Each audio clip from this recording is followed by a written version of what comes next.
Eu solucei na hora. Mas eu acho que é por algo que você entende pesado, muito, né? mano. É aquele vazio.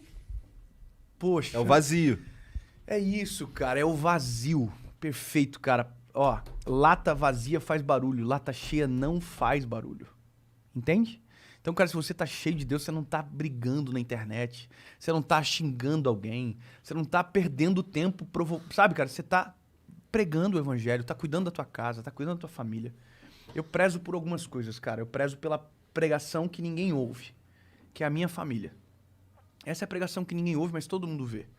Então, cara, eu sou um homem de uma mulher só, eu tenho meus filhos, os meus filhos, eu cuido deles, eu educo da melhor maneira possível.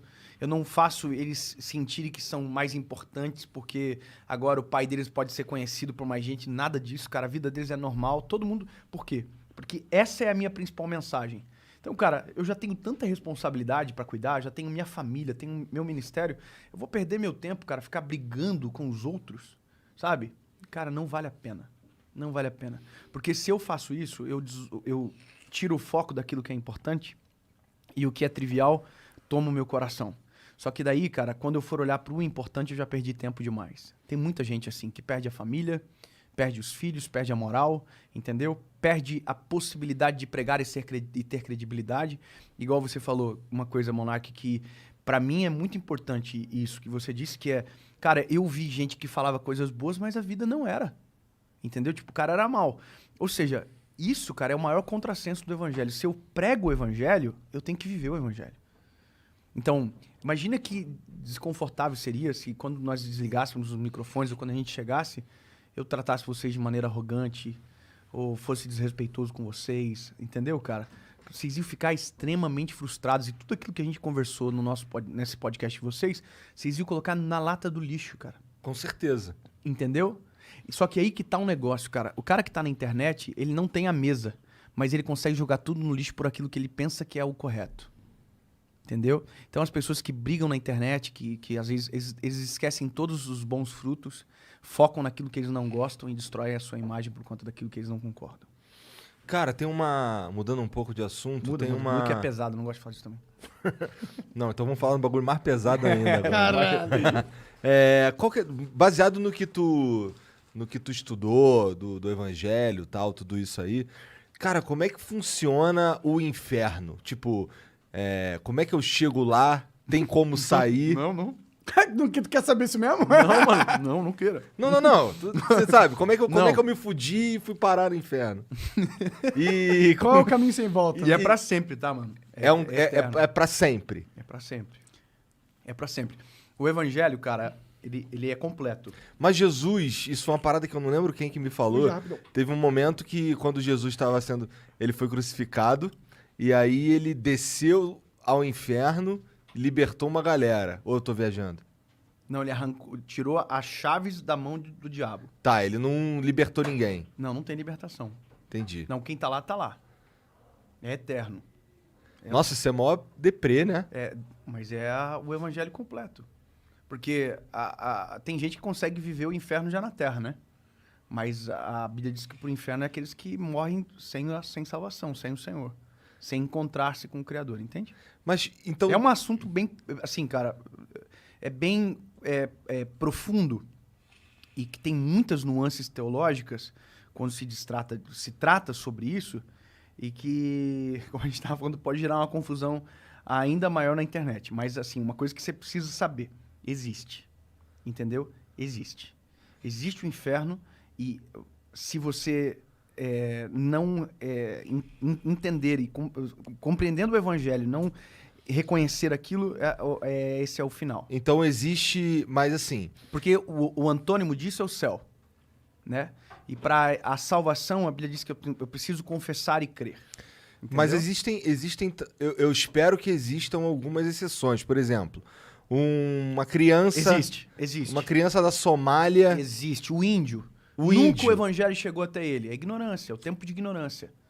A Bíblia diz, como ouvirão se não há quem pregue? Pronto. Então, existem os pregadores pregam.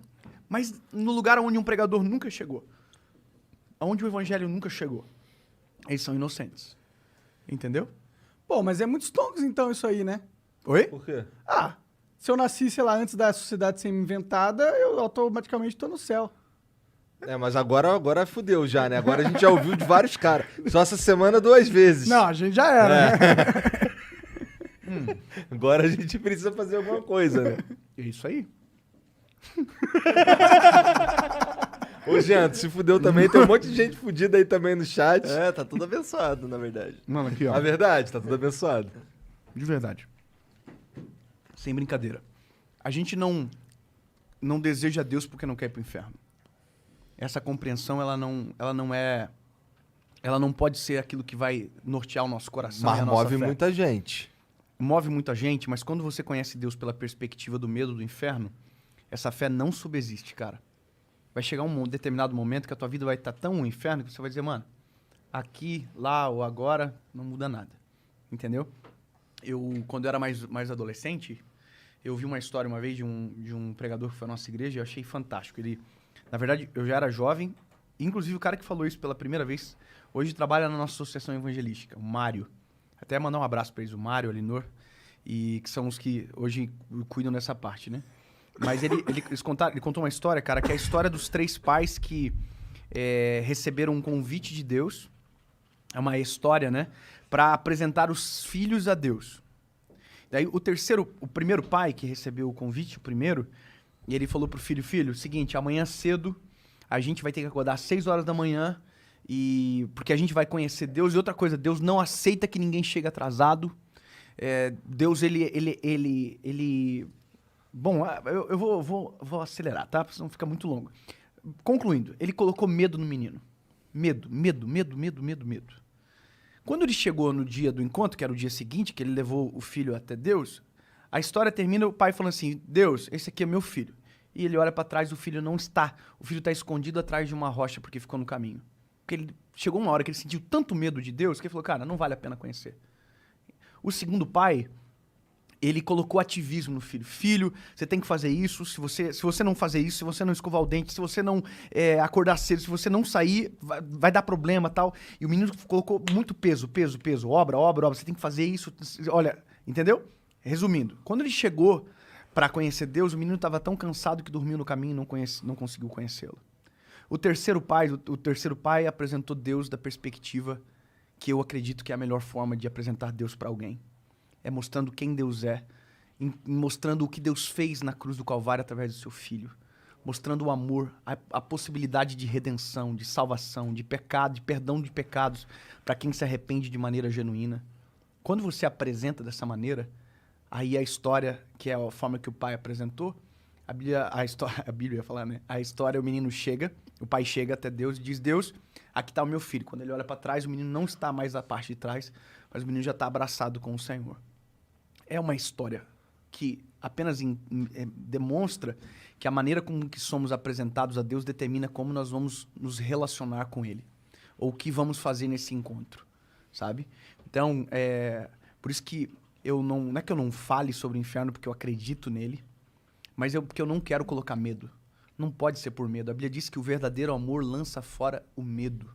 Se for por medo, cara, não tem amor. Eu não quero. Você também que tem filha, você não quer que a tua filha te obedeça pelo terror. Você quer que ela te obedeça porque ela te ama tanto que vale a pena te obedecer.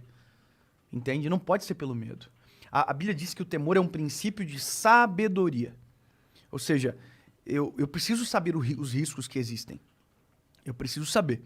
Mas não pode ser eles que vão nortear as minhas decisões somente. Tem que ser o amor de Jesus. Eu tenho que ter um sentimento muito mais profundo e muito mais importante, sabe? Então, por isso que eu digo, a gente não tem que querer a salvação por medo do inferno. A gente tem que querer a salvação por desejo do céu. Esse é o negócio. Entendeu? E de viver uma vida transformada aqui. O que será que a gente faz no céu? Isso é uma coisa sempre que eu fico pensando. Porque se o céu é o lugar máximo e perfeito, não seria também... para nossa concepção de humano, um lugar bem tedioso e sem possibilidades? Pois é. Eu já ouvi isso já. Eu vi a primeira vez nos Estados Unidos, o cara falou, mas o céu é boring. Aí eu tive que procurar o que era boring primeiro. Mas, cara, imagina o seguinte. O que mais te assusta hoje no mundo? Você falou no começo. Cara, injustiças. Não é isso que mais fere o teu coração? Não é isso que mais te afastou de Deus em um período da tua vida? Então, o céu é um cenário sem injustiça. O céu é um cenário sem dor. É um cenário que é perfeito, entende? Então, não tem como existir chatice na perfeição. Porque se é perfeito, não tem defeito, entende? Não tem como ser chato. Então, a Bíblia fala de céu como um lugar de descanso, fala como um lugar permanente, fala como um lugar de adoração, fala como um lugar de galardão pelas nossas obras. Então, a Bíblia menciona sobre o céu várias vezes. O próprio João, ele tem uma visão do